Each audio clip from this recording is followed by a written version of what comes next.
மதியழகன், இப்போ பெருமளவிலான வெடிபொருட்கள் ஏற்கனவே பறிமுதல் செய்யப்பட்டிருக்கின்றன. மருத்துவர் ஒருவர் கைது செய்யப்பட்டதாகவும் தகவல் வெளியானது.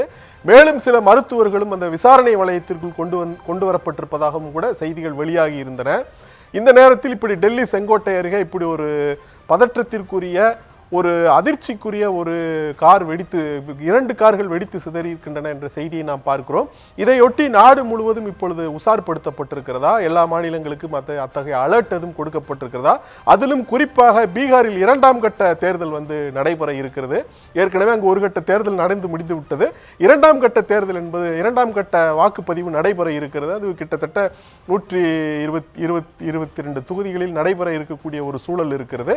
இப்படிப்பட்ட சூழலில் தலைநகரிலேயே இப்படிப்பட்ட ஒரு வெடிகுண்டா அல்லது நாச வேலையா அல்லது கார்கள் எதனால் வெடித்து சிதறின என்பது குறித்து இனி விசாரணைக்கு பிறகுதான் உறுதிப்படுத்தப்படும் என்றாலும் கூட அது செங்கோட்டை அருகே இப்படிப்பட்ட ஒரு சம்பவம் நிகழ்ந்திருப்பதன் காரணமாக நாம் அப்படித்தான் அதை சந்தேகிக்க வேண்டியிருக்கிறது.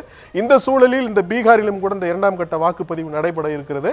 அது மற்ற மாநிலங்களுக்கு இது போல ஏதாவது அலர்ட் எதுவும் கொடுக்கப்பட்டிருக்கிறதா மதியழகன்?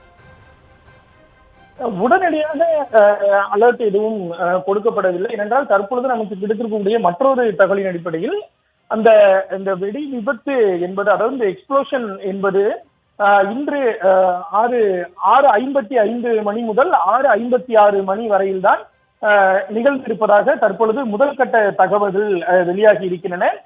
செங்கோட்டை பகுதியில் அமைந்திருக்கக்கூடிய அந்த சாந்தினி சவுக் மெட்ரோ ரயில் நிலையம் அருகேதான் இந்த விபத்து நிகழ்ந்ததாகவும் தெரிவிக்கப்பட்டு இருக்கிறது. எனவே தற்பொழுது முதலாவதாக இது என்ன மாதிரியான சம்பவம் என்பதை உறுதி செய்யப்பட வேண்டிய சூழல் இருக்கிறது.